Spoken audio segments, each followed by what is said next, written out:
Jumpa lagi para sahabatku terkasih dimanapun berada. Semoga kita semua dalam keadaan baik dan sehat.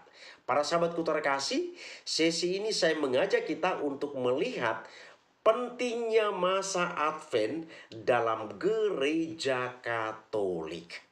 Para sahabatku terkasih, kita ketahui bersama bahwa di dalam gereja Katolik itu terdapat begitu banyak perayaan. Jadi sepanjang tahun selalu saja ada perayaan iman yang dirayakan di sana. Kita lihat mulai dari bulan Januari, Februari, Maret, April, dan seterusnya hingga bulan Desember ada saja perayaan iman yang dirayakan di sana. Dan tentunya perayaan-perayaan itu punya kandungan makna yang luar biasa. Dan gereja Katolik ketika merayakan perayaan iman itu selalu membutuhkan persiapan dan persiapan. Gereja Katolik tidak dengan serta-merta merayakan perayaan-perayaan yang ada di dalamnya, tetapi selalu mempersiapkannya terlebih dahulu. Maka ketika kita memasuki atau masuk pada hari raya Natal, ada sebelumnya persiapan. Itulah yang disebut dengan masa Advent yang akan kita lihat dalam sesi ini. Kemudian misalnya ketika merayakan Paskah, gereja Katolik juga membutuhkan persiapan di sana. Jadi gereja Katolik itu sekali lagi dalam merayakan perayaan imannya selalu membuat persiapan dan persiapan. Demikian juga para sahabatku terkasih, dalam gereja Katolik itu hal-hal atau unsur-unsur yang terkandung di dalamnya, termasuk juga perayaan-perayaan itu selalu memiliki makna tersendiri. Jadi hal-hal yang ada di dalam gereja Katolik itu bukan tanpa makna, bukan tanpa maksud atau tujuan dirayakan itu. Jadi semua hal yang ada di dalam gereja Katolik penuh dengan makna. Saya ambil satu contoh misalnya seperti dalam video-video sebelumnya saya bicara tentang patung dalam gereja Katolik. Kehadiran patung, keberadaan patung di dalam gereja Katolik bukan tanpa makna, tetapi kehadiran atau keberadaan patung di dalam gereja itu punya makna tersendiri bagi iman Katolik. Walaupun di luar sana orang mengatakan bahwa orang Katolik itu menyembah patung, menyembah benda mati, menyembah berhala, tidak jadi masalah. Mereka boleh mengatakan ini dan itu, silakan saja.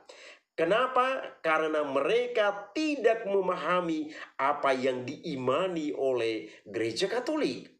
Hanya orang Katoliklah yang memahami ajarannya dengan baik dan benar. Maka ketika kita mendengar ocehan-ocehan, cemoohan-cemoohan yang datang dari luar, kita sebagai umat beriman Katolik jangan menjadi kikuk dalam beriman. Karena apa? Dia berkata dalam ketidaktahuannya. Jadi hanya orang Katolik sendiri yang tahu dan paham tentang apa dan bagaimana ajaran imannya. Seandainya orang itu pun orang Katolik juga, maka dia tidak akan mengatakan hal itu. Tapi karena dia bukan orang Katolik, itu bukan imannya, maka dengan gampangnya dia menyatakan atau mengeluarkan pernyataan demikian. Jadi santai saja kita menanggapi itu karena itu bukan ajaran imannya dan dia berkata dari ketidaktahuannya.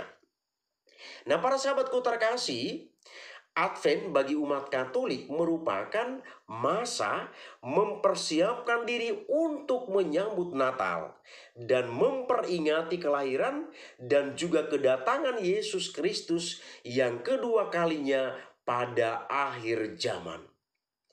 Advent diperkirakan mulai dirayakan pada abad keempat.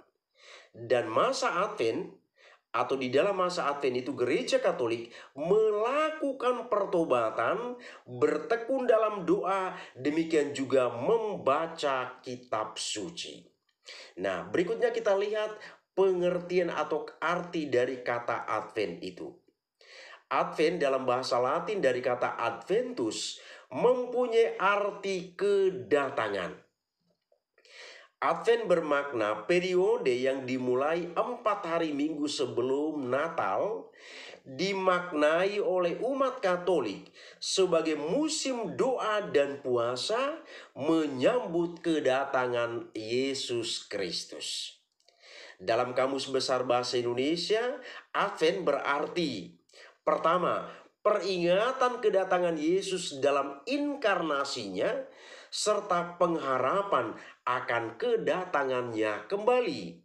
Dan kedua, Advent adalah masa yang dimulai 4 minggu sebelum Natal dan diisi dengan ibadat dan puasa. Pada masa tersebut ada kekhasan dalam liturgi gereja Katolik, antara lain warna liturginya adalah ungu.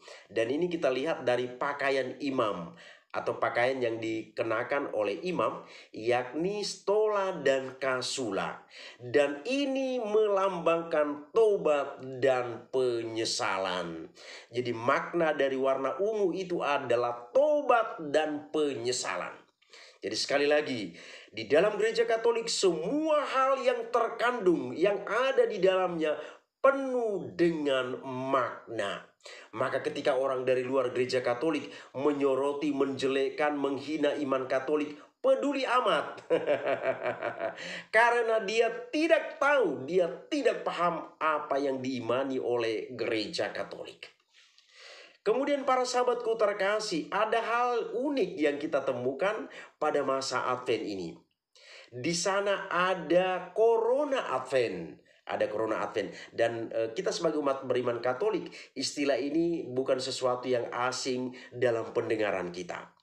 Dalam masa Advent ini kita menemukan sesuatu yang khas, yakni Corona Advent ini. Corona Advent adalah karangan bunga Advent yang berbentuk melingkar atau bulatan, bisa disebut juga lingkaran Advent yang biasanya diletakkan di depan atau di samping altar gereja. Corona Advent ini dibuat dari rangkaian daun cemara segar ataupun dedaunan lain yang berwarna hijau sebagai lambang atau maknanya adalah. Nah, kembali lagi bicara soal makna. Jadi gereja Katolik tidak kekurangan makna dalam perayaan-perayaan imannya atau hal-hal yang ada di dalam imannya itu. Nah, ini bermakna atau mengandung dua makna. Pertama, hidup yang saling berjalin atau hidup yang kita lihat di sana manusia yang satu dengan yang lain itu terbangun relasi, kontak antara yang satu dengan yang lain. Jadi karangan itu, lingkaran itu pertama mengandung makna bahwa hidup itu saling berjalin. Ada kontak antara manusia yang satu dengan manusia yang lain. Ada relasi antara manusia yang satu dengan manusia yang lain. Kemudian makna yang kedua adalah sebagai lambang keabadian dan belas kasih Tuhan kepada umatnya yang tanpa batas awal dan akhir, serta lambang Yesus Kristus yang datang ke dunia memberi hidup baru melalui sengsara, wafat, dan kebangkitannya. Indah sekali. Maka para sahabatku terkasih, semua hal yang ada di dalam gereja Katolik penuh dengan makna. Maka berbanggalah kita sebagai umat beriman Katolik, iman kita begitu kaya. Nah, kemudian hal unik yang lain yang kita temukan di sana adalah ada 4 buah lilin Advent. Ada 4 lilin Advent di sana. Di sekeliling lingkaran Advent itu diletakkan 4 batang lilin. 3 lilin berwarna ungu dan 1 lilin berwarna merah muda.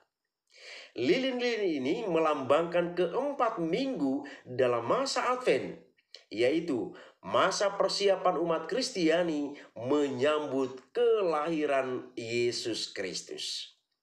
Ke-4 batang lilin tersebut dinyalakan 1 batang setiap hari Minggu Advent.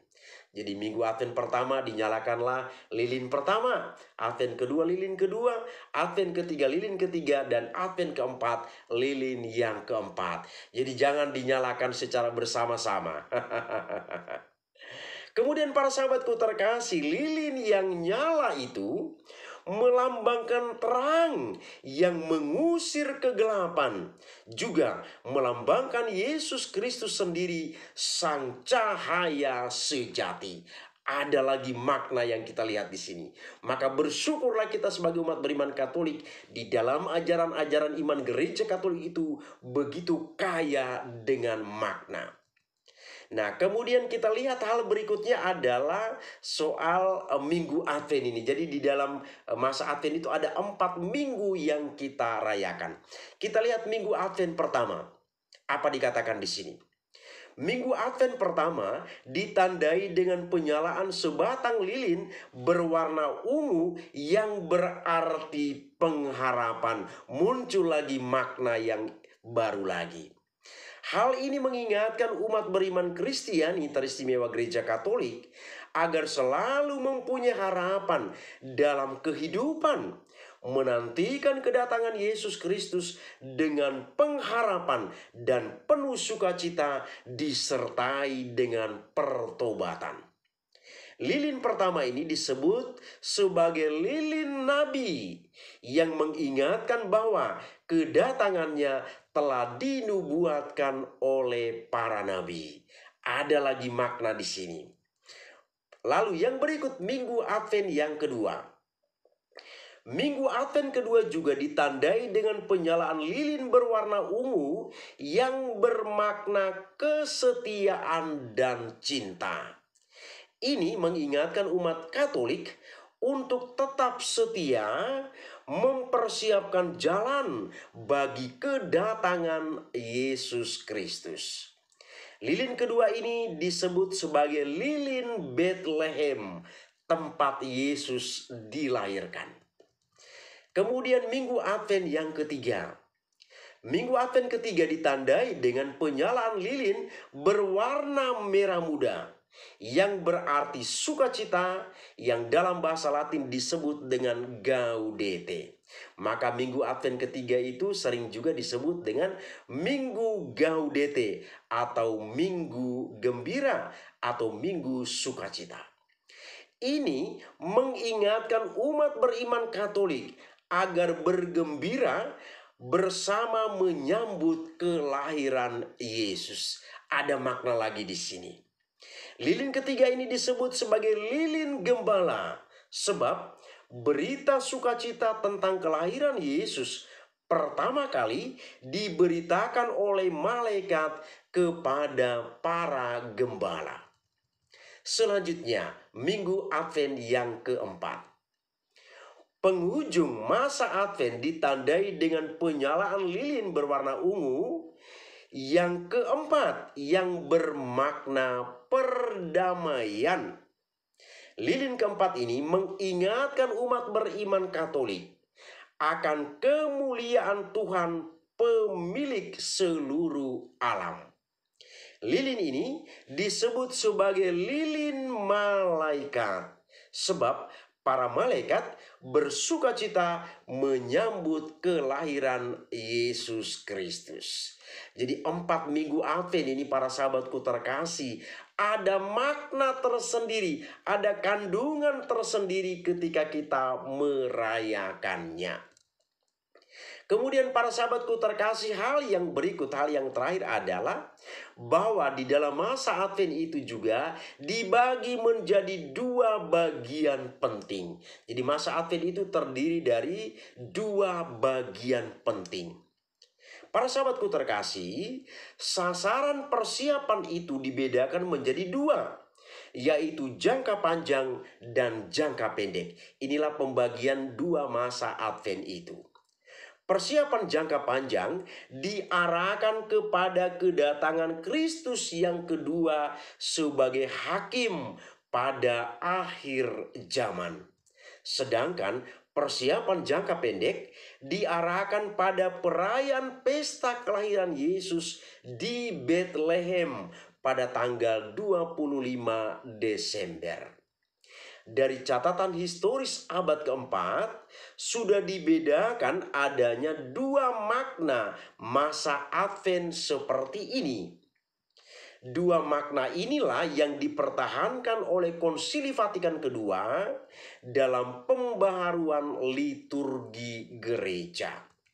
Pertama, kita lihat pembagian untuk hal yang pertama, yakni Minggu Advent pertama sampai dengan tanggal 16 Desember diarahkan kepada penantian eskatologis. Eskatologis itu artinya masa yang akan datang, yaitu kedatangan Yesus Kristus yang kedua sebagai hakim di akhir zaman.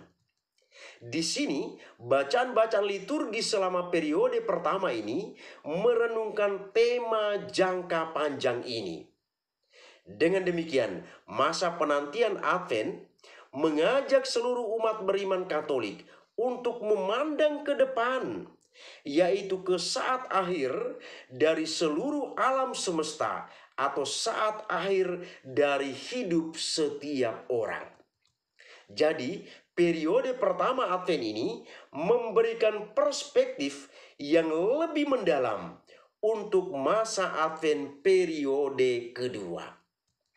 Yang kedua, mulai tanggal 17 Desember dimulailah periode kedua masa Advent sampai dengan tanggal 24 Desember, yaitu persiapan jangka pendek. Baik dalam perayaan Ekaristi maupun di dalam ibadat harian, semua rumusan doa, bacaan, permohonan diarahkan secara lebih jelas kepada persiapan merayakan kembali kelahiran Sang Sabda sebagai bayi Yesus di Bethlehem. Saat-saat bersejarah dari kelahiran bayi Yesus sederhana yang kemudian ternyata mengubah nasib seluruh umat manusia dirayakan kembali. Para sahabatku terkasih, dua makna inilah yang menunjukkan bahwa masa Advent merangkum keseluruhan kekayaan eskatologis misteri kedatangan Tuhan dalam sejarah sampai pada pemenuhannya. Persiapan jangka panjang menampilkan dimensi eskatologis dan persiapan jangka pendek menunjukkan dimensi historis sakramental. Dan keduanya sangat erat terkait dan dihayati dalam hidup setiap murid Tuhan. Inilah kira-kira para sahabatku terkasih informasi tentang betapa pentingnya masa Advent dalam gereja Katolik. Kiranya ulasan ini kita sebagai umat beriman Katolik semakin meneguhkan iman kepercayaan kita. Terima kasih, Tuhan memberkati.